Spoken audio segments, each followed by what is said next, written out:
If your clinic can't run without you, or do you really own a business or just a stressful job? Hey there, welcome back. And in this episode, we're diving into the not so sexy secret behind the businesses that grow fast and operate smoothly, SOPs or standard operating procedures. I know system might sound boring, but trust me, what's not boring is freedom, scalability, and the ability to step away from your business while it keeps making you money. So if you are tired of being the bottleneck in your clinic and you want to finally build a business that can grow, you are going to want to hear more about this episode. And welcome to another episode of Online Marketing for Doctors TV and podcast show, the place to be to grow and scale your practice. And I'm your host, Huynh Chuong, a strategic marketing consultant for medical clinics. And my team and I have been in the game for over a decade. And we have hundreds of clinics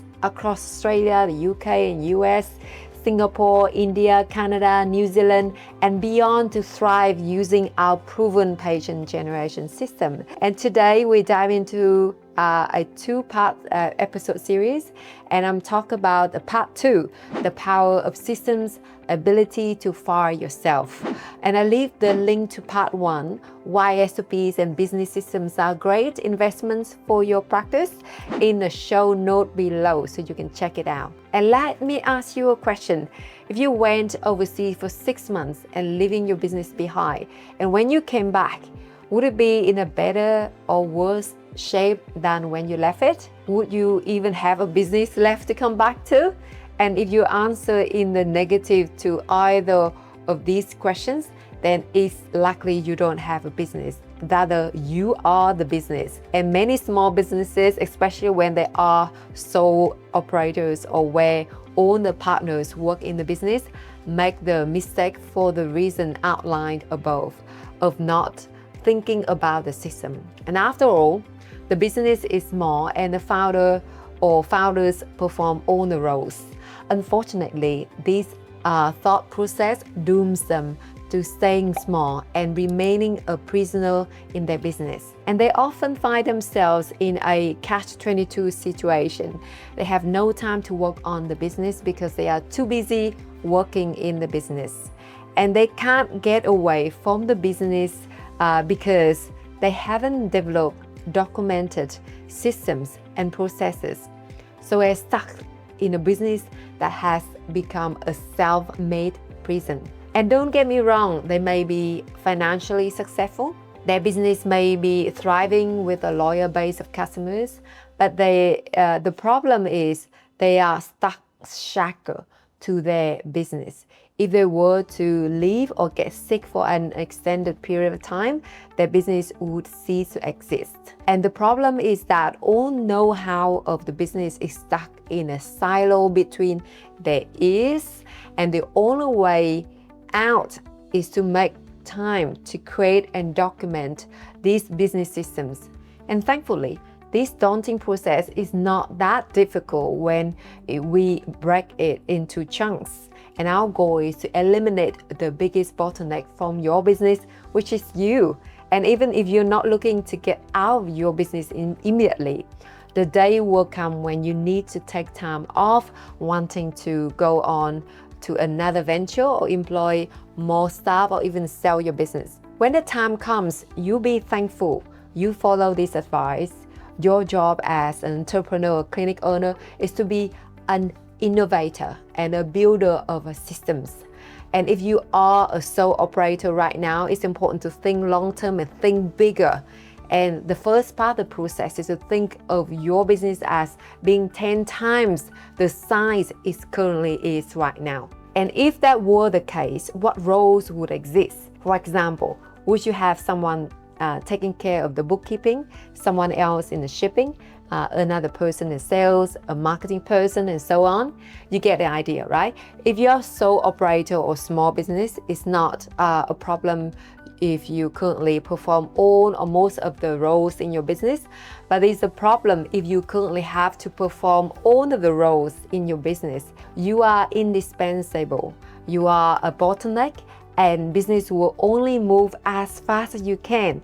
and we need to start looking at each role in the business. When I say role, I don't mean person. For example, a small business, the same person might be both on reception and doing bookkeeping. Even though one person does both of these roles, they are still two separate roles. And if the business were larger, these two roles would be performed by different people. In an even larger business, a single role might be broken up even further. For example, there might be a separate bookkeeper for accounts payable and accounts receivable. And once you identify all the different roles in your business, you can start defining what tasks each role can perform. And for example, what are all the tasks we expect the person performing the bookkeeping role to do? These tasks may include invoicing customers, bank reconciliation, following up unpaid invoices, entering supplier invoices, and so on. Now, once we've identified all the roles within the business and define what tasks each role does, we need to document exactly how each task should be performed. One of the best tools you can use in building business system is checklists. Checklists are easy to create, follow, and track. Once you created a list of all the tasks performed in your business, you are ready to start documenting exactly how these tasks are performed. And a simplified example for following up on unpaid invoice could look like: run accounts receivable reports. For any invoices that are 7 or 13 days overdue, send a friendly reminder. For any invoices that are 14 to 27 days overdue, call the customer to remind them to pay. And forward any invoices that are more than 27 days overdue to debt collection agency. See how we've broken the tasks down into small, easy to follow steps. Granted, the above is a simplistic example for illustration purposes. Some of these steps include subtasks that need to be documented. For example, how do you run an accounts receivable report? To recap, it's essentially a 3-step process. First of all, you need to identify all the roles in your business. Secondly, you need to define what tasks each role performs. And thirdly, create checklists for properly completing these tasks. If you wanted to delegate or outsource a task, it's going to be so much easier to hand the person a step-by-step process rather than giving them ad hoc training or watching over them constantly to make sure they do it right. Scaling your business becomes super easy. Just add people, Once you discover the awesome power of system in your business, you never go back to the old day of doing things. You name it, you know it, right? As you can see, this process is a way of getting the processes you already have in place documented, and currently all these processes may be stored in your head, accessible only to you, and documenting this business system will be the only way to easily scale your business and let it run without you. So importantly, this also ensures that your customers get a consistent experience. If rather than staff join or leave your business, you want to ensure that customers still get the same world-class experience, and you can't leave this to the discretion of individual staff. It has to come from the business, and having documented system is by far the best way I know of doing this. Now, let's talk a standard operating procedures. As you build out your marketing infrastructure, you need to pay more attention to the system and processes that underpin it to ensure that you get consistent results.